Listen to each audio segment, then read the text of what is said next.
काय असतं हो स्त्री म्हणजे? स्त्री म्हणजे माहेर सोडताना डोळे ओले होतात. स्त्री म्हणजे माहेर सोडताना डोळे ओले होतात आणि नवऱ्याकडे परतताना मन मात्र पुन्हा अलगद फुलतं. नवऱ्याकडे परतताना मन मात्र पुन्हा अलगद फुलतं. किती छान लाईन्स आहेत नाही या? लग्नाला कितीही वर्ष होऊ देत, तिला आपल्या आईला, वडिलांना, भावाला, बहिणीला बघितलं ना, की छान अशी एक उभारी येते. एक वेगळीच नाळ जोडलेली असते नाही तिची माहेराशी, माहेरातल्या लोकांशी. माहेर म्हटलं किंवा माहेर हा शब्द जरी ऐकला, तरी तिच्या डोळ्यापुढे तिची माहेरची माणसं, तिचं बालपण तिच्या डोळ्यापुढे येऊन ठेपतं मात्र नक्की.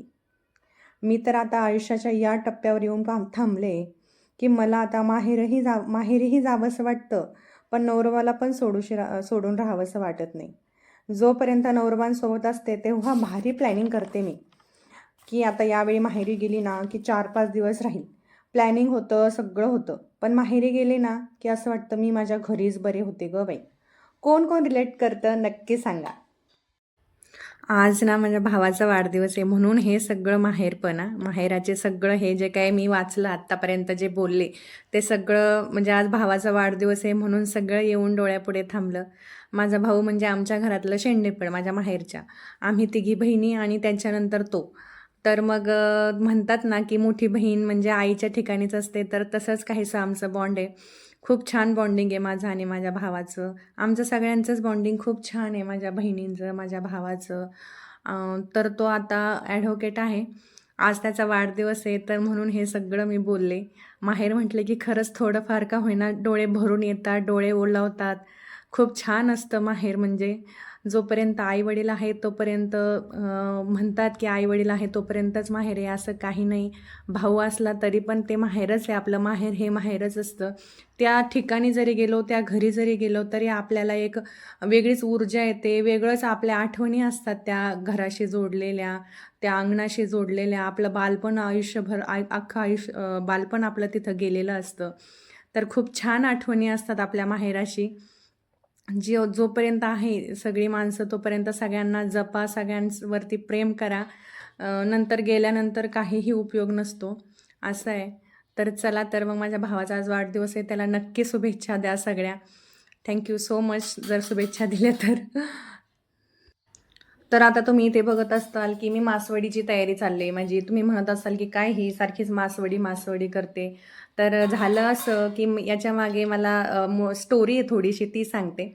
झालं असं, की मी त्या दिवशी मासवडीची रेसिपी YouTubeवरती टाकली होती व्हिडिओ आणि त्याची लिंक मी WhatsApp स्टेटसला ठेवली. तर कॉन्टॅक्टमध्ये एक मैत्रीण आहे. तिने मला विचारलं, की "ऑर्डर पण घेतेस का?"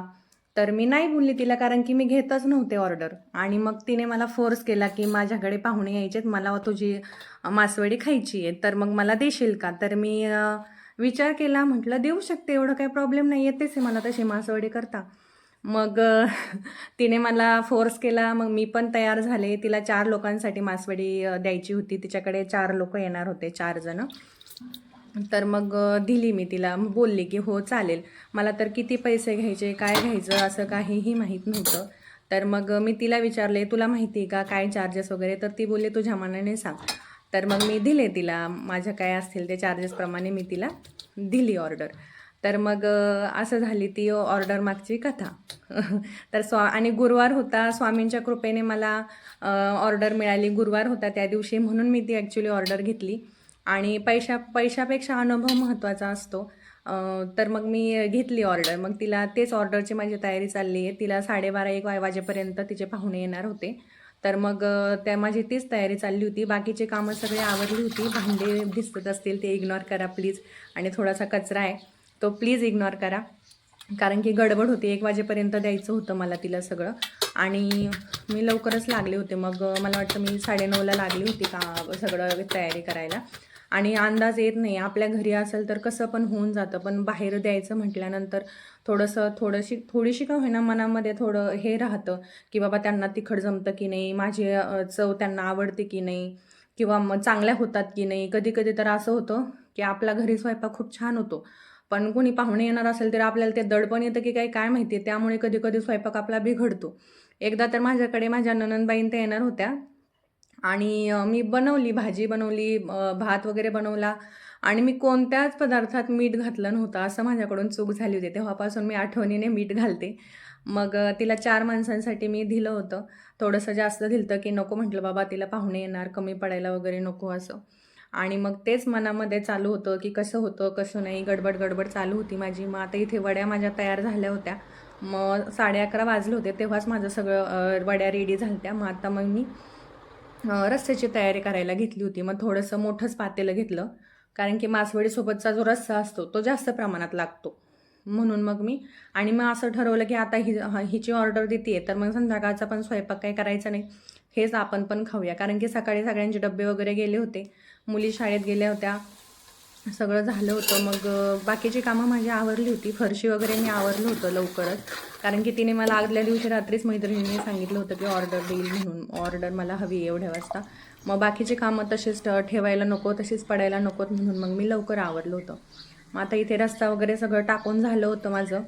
मग मी आता भांडी खूप पडतात, मासवडी करताना भांडी इतकी पडतात की बापरे. तर आता मी इथं तेच चालू होतं, माझं भांडी वगैरे घासून घेतली. किचनवरती जर पसारा असेल तर काहीही काम सुधरत नाही.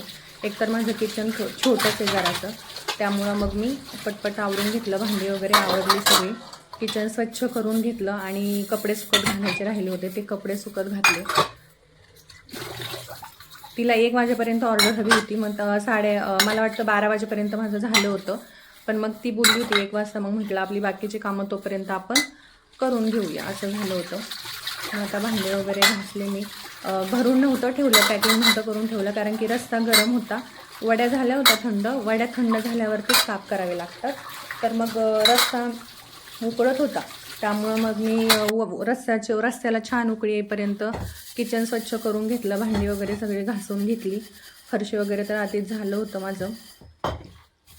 नंतर आज गुरुवारचा व्हिडिओ आहे हा. गुरुवार होता म्हटल्यावरती मला मंदिरात पण जायचं होतं. मग असं ठरवलं होतं की तिला ऑर्डर द्यावी आणि तसंच मंदिरात जाऊन यावं. पण नंतरून मग परत म्हटलं दुपारी मंदिर उघडं असतं नाही असतं, मग मी परत कॅन्सल केला तो प्लॅन. इकडे छान रस्सा उकळत होता, छान तरी आली होती रश्श्याला, मस्त झालता, तिला खूप आवडलं सगळं. तिने मला नंतरून कॉल करून सांगितलं की पुरलं, पण ते पुरलं हे महत्त्वाचं. इकडे वड्या पण तयार होत्या, 5 रोल केले होते मी. नंतर वड्या तयार होत्या, किचन सगळं स्वच्छ झालं होतं. भांडे घासणं ही एक मोठी थेरपी बाबा. आता त्या दिवशी मी जो व्हिडिओ शेअर केला होता ना मासवडीचा, तर त्यात मला एक कमेंट होती की वडी कापली ते का नाही दाखवलं, तर ती क्लिप माझ्याकडून चुकून राहून गेली होती. तर अशा पद्धतीने वड्या कापायच्या, या टाईपमध्ये. अजून दाखवते बघा मी पुढे. जसे आपण आळूवडी वगैरे कापतो तसेच कापतात, पण थोडंसं ह्याला जपून कापावं लागतं, असं आहे. मग असंच मी सगळ्या वड्या मी कापून घेतल्या, अशा पद्धतीने कापून घ्यायच्यात वड्या.